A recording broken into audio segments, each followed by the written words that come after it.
সবাই কেমন আছে? চলে এসেছি সম্পার রান্নাঘরে নতুন একটা রেসিপি নিয়ে। আজকে আমি বানাবো ফুলকপির দম। শীতকালে অনেক সবজি পাওয়া যায়, তাই আজকে আমি একটা বড় ফুলকপি নিয়েছি। এই ফুলকপির দম বানাবো। কিভাবে বানাই চলুন নিচ্ছি।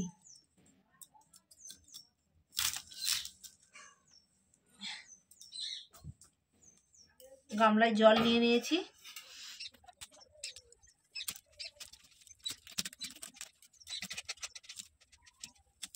ফুলকপির এই যে এই ছালগুলো তুলে দিলে ভালো সেদ্ধ হয় ফুলকপিটা।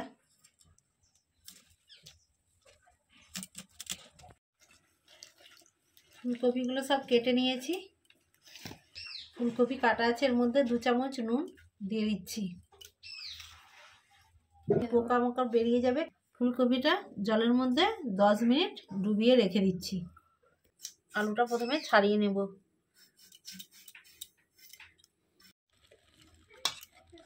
ফুলকপিটা জলের মধ্যে ডুবিয়ে রেখেছিলাম, জল থেকে ফুলকপিটা তুলে নিচ্ছি। আলু কেটে নিচ্ছি।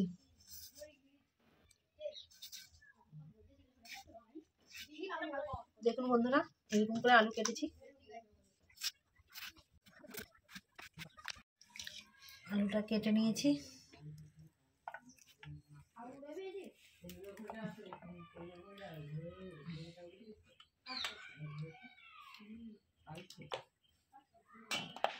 ধুয়ে তুলে নিচ্ছি। মটরশুঁটি ছাড়িয়ে রেখে দিয়েছি, ফুলকপি দমে দিয়ে দেব।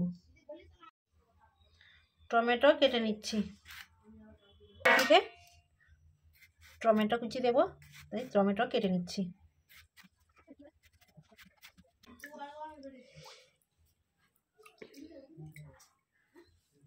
একটু আমি ধনে পাতা দেব, ধনে পাতা একটু ছোট ছোট করে কেটে নিচ্ছি।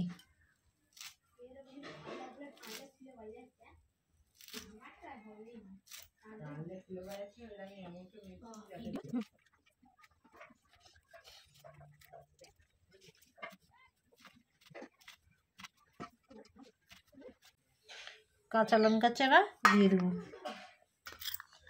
মটরশুঁটি সবজিগুলো দেব, আর আদা ছাড়িয়ে নিচ্ছি। আমি আদা বেটে নিচ্ছি।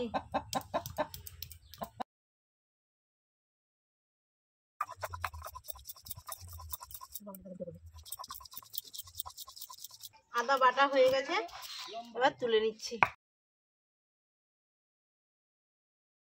পোস্ত বেটে নিচ্ছি।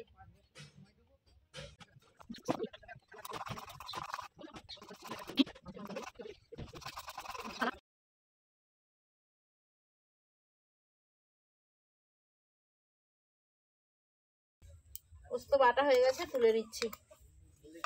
জিরে বেটে নিচ্ছি।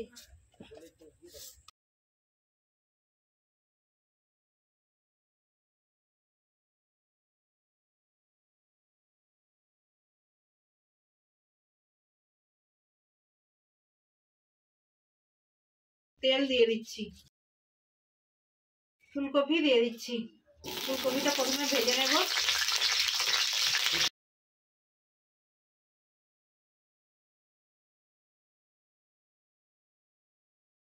ফুলকপিটা একটু নুন দিয়ে ভালো করে ভেজে নিচ্ছি। হলুদ দিয়ে দিচ্ছি।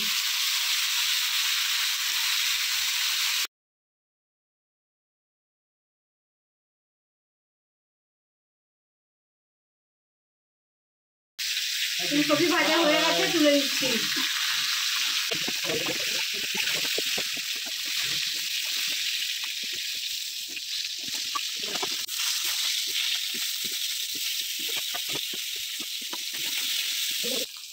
আলুতে একটু অল্প পরিমাণে নুন দিয়ে ভালো করে ভেজে নেব। নুন হলুদ দিয়ে ভালো করে ভেজে নেব।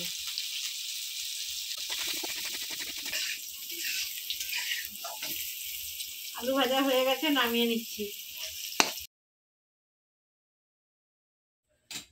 কড়াই দিয়ে দিচ্ছি সরষের তেল।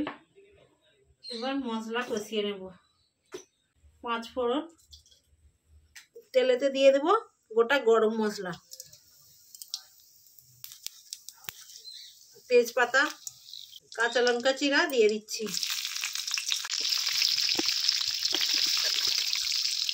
আদা বাটা,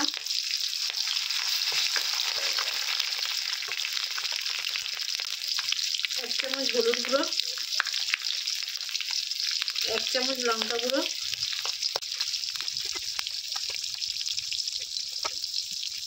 জিরে বাটা, 1 চা চামচ ধনে গুঁড়ো, টমেটো কুচি,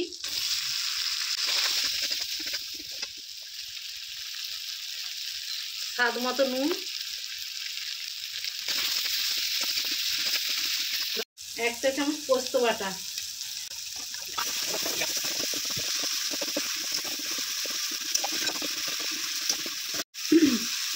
বন্ধুরা দেখুন মশলার কালারটা কত সুন্দর এসেছে এবং মশলা দিয়ে তেল ছাড়তে এবার শুরু করে দিয়েছে। আলু আর ফুলকপি ভাজাটা দিয়ে দিচ্ছি,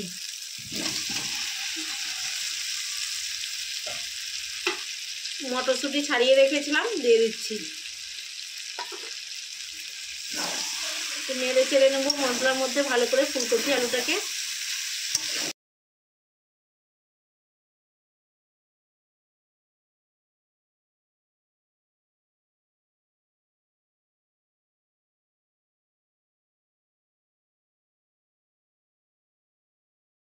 সেদ্ধ হওয়ার জন্য অল্প পরিমাণে জল দিয়ে দিচ্ছি,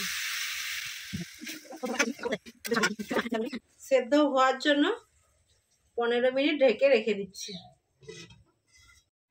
15 মিনিট ঢেকে রেখেছিলাম, ঢাকা খুলে নিচ্ছি।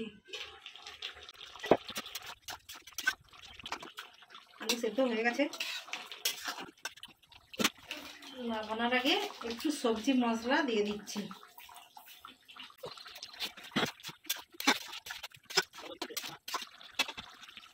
বন্ধুরা খুব সুন্দর একটা গন্ধ বেরিয়েছে ফুলকপির, আশা করি খেতেও খুব সুন্দর লাগবে।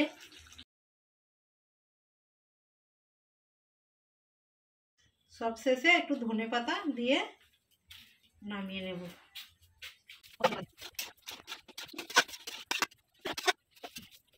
এবার নামিয়ে নিচ্ছি। ভালো লাগলে বেশি বেশি করে লাইক, কমেন্ট এবং সাবস্ক্রাইব করে আমার পাশে থাকবেন।